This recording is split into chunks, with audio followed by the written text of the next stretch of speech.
Hey all, this is a walkthrough of the Philtor, which is 12 filter banks that have variable frequency control and have sequencer functions for controlling the volume of each of the filters. So we're just going to dive into making some sounds and I'll walk you through it. So we'll start with a simple synth pad that is sustained and has kind of like an endless loop to it so that it doesn't have too much variation in spectrally what's going on. So first we're just going to listen to the filters themselves without a sequence, and these are just volumes, turning them on and off. And as you can hear, there's a little bit of delay and reverb in the signal, and it's coming from the filter going to the aux end. We have the cue size, which is when it's completely down like this. It's completely flat and sums to the original signal, which makes it a very high quality filter bank, which is also part of its CPU usage. But it makes it able to go from a completely clean signal to a affected or processed signal seamlessly, which is a huge benefit. So when we up the cue size, it narrows each filter bank and they become more resonant. So we get to pretty much almost feedback and more of a pitched sound. We can use a slope.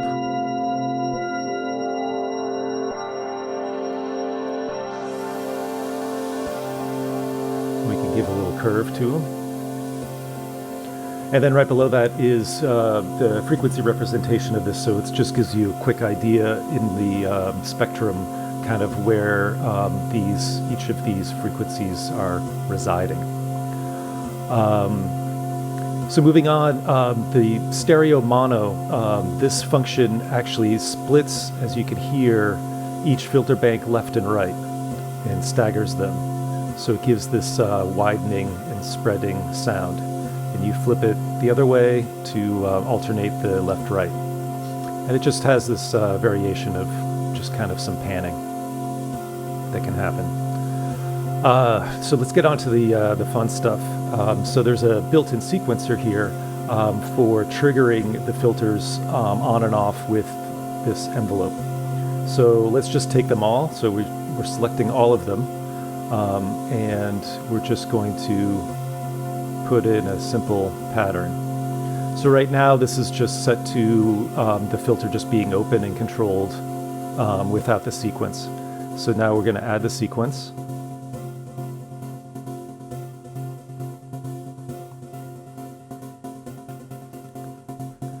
And as you can see and hear, the frequencies can vary in volume depending on the slope and the cue size and all of these fun things. And so this is built in to really kind of help with balancing and controlling it a little more. It's a drive saturation, but it also has a compressor element to it, and kind of at an end stage there is also a limiter as well, so that you'll never really get any massive peaking explosions from any of these cue filters getting too extreme. When the drive is engaged, you're actually able to use this tonal knob, but it's in the saturation circuit, so this tone knob doesn't work if you don't have the drive activated. This pull is a way of kind of auto compensation, and so what ends up happening is it works on trying to give you a little more compression and less saturation in the negative dial. In the positive dial, it gives you more saturation as well, so it really pushes it.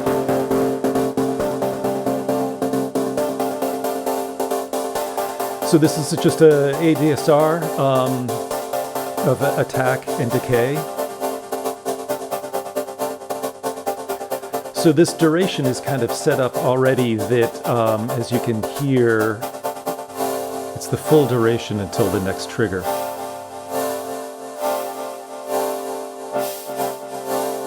And so this is 2 quarter notes and a half note. So that's the way that the default is at 1. This just turns it into 16th notes.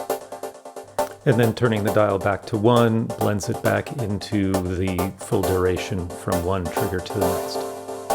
And so the decay is when it's set at 0.5, it's linear, and then either way it goes exponential. And then the attack is linear and then goes exponential. And right here is random trigger, so it just does a probability of whether it's going to even turn on or not. The velocity operates that the higher it goes, the more it will go to quiet, to 0. So if you keep it fairly low, it will just go between, just say velocity is 0 to 127. It's going to go from right here set to 127 to like 100. And as the dial increases, the variation goes between the 127 and closer to 0.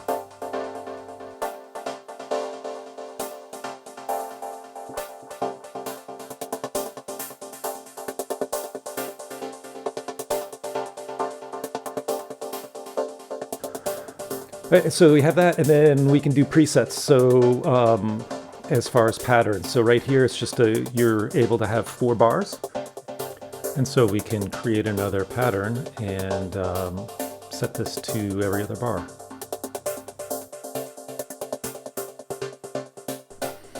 So this is the data entry, and this is the playback. The blue is what is going to be played.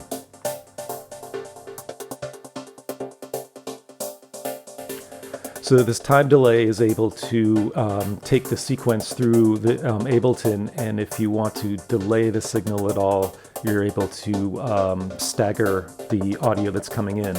This helps sometimes when you have, you have these MIDI clips or audio samples, and the attack time or the attack in the beginning might be a little harsh, and you might actually find that you're getting clicks. And it's just coming from the audio. It's not coming from the sequencer at all. And so a nice way to just kind of smooth that out is either controlling with attack, or you can just delay the time a little bit and offset that. This is just a simple low pass. It just turns down all of the frequencies.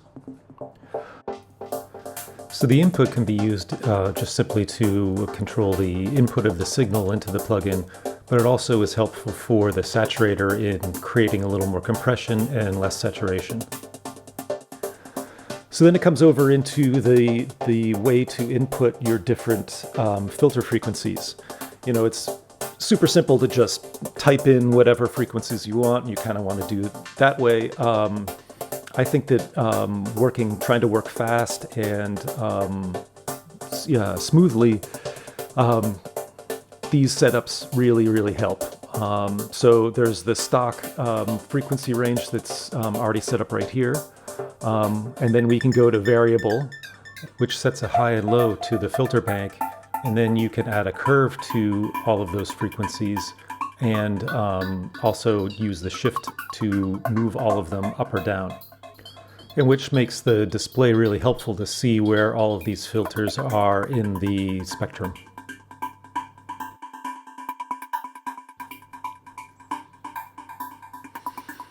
So this is an LFO, and this is assignable to these 3 different parameters.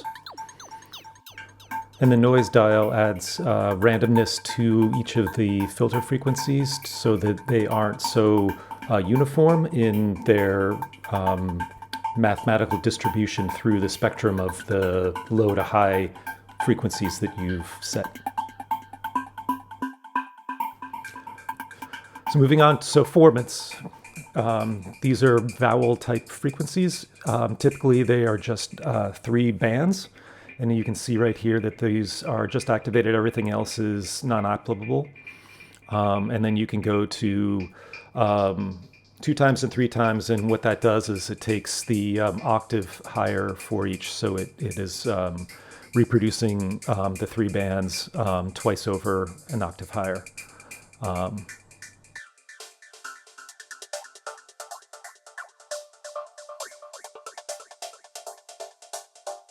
Subharmonic takes the second and third band repeats, but does them octaves lower.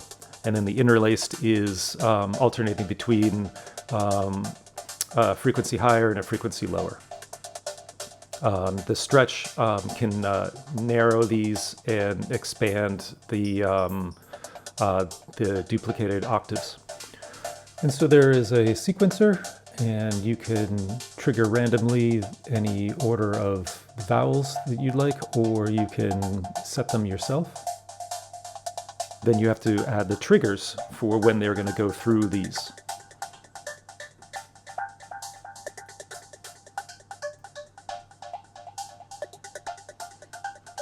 So sometimes it gets a little complicated, and let's just make it a little simpler so you're able to hear.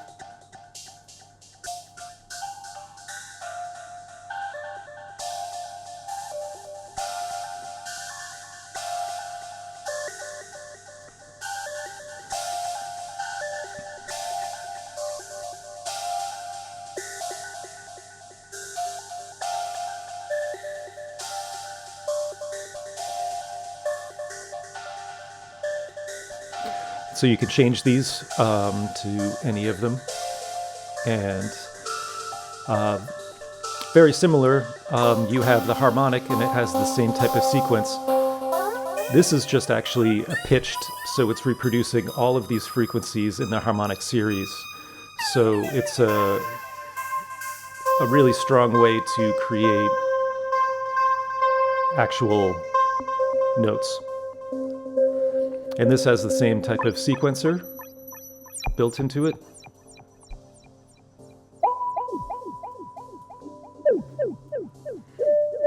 And there's a slide function so that you're able to slide through notes as opposed to just having a stronger attack of all that.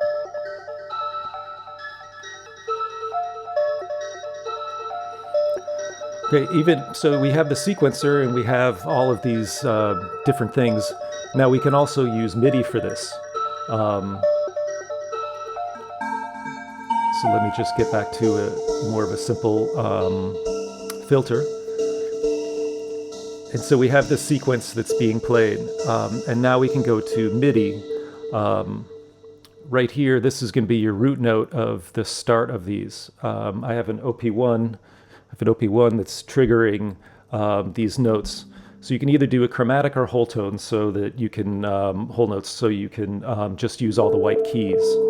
So I can use my keyboard and open all these.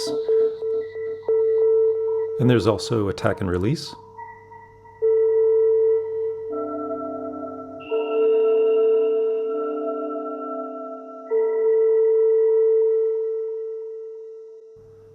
And so another way we can control these is to use MIDI clips.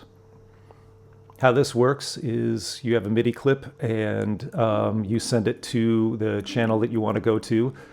And then it depends, since this is a MIDI instrument, we don't want to send it to that pad, we want to send it to the filter. So we have to assign that, and then that's all set. And set this to chromatic. So we'll set this to C2, which is the beginning of the clip, MIDI clip, and all of these represent, each note represents each of the filter banks. So with these MIDI clips, we're triggering each of the different frequencies, different filter banks. But we can also go into, there's 4 different layers that we can do that are added on top of the different frequencies. So what we can do is we have layer 1, and this is going to trigger certain filter banks. And they're color-coded so that you're able to differentiate them when they're kind of all together. Now we can go to a MIDI clip here and see that these long notes are triggering the different layers. So when you have a group of filter banks set to one of these individual layers, you're able to trigger each layer just with one note via either the MIDI clip or the keyboard, which makes it super musical and really easy to access multiple banks at once.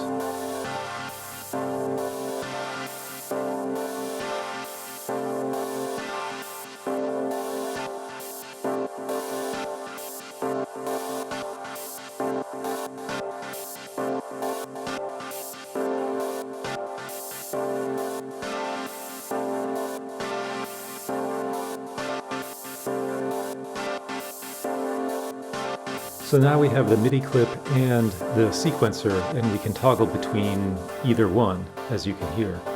But then we can also use the both slider to blend each of these together into one. Coupled with that, we can also use the keyboard and trigger even more notes. So there's countless ways to be able to trigger these filter banks. So that's like probably 90% of what the plugin can do, and you can read the manual for some of the other subtleties, but I hope you enjoy it, find some really interesting ways to use it, and have a lot of fun. Thanks a lot. Take care.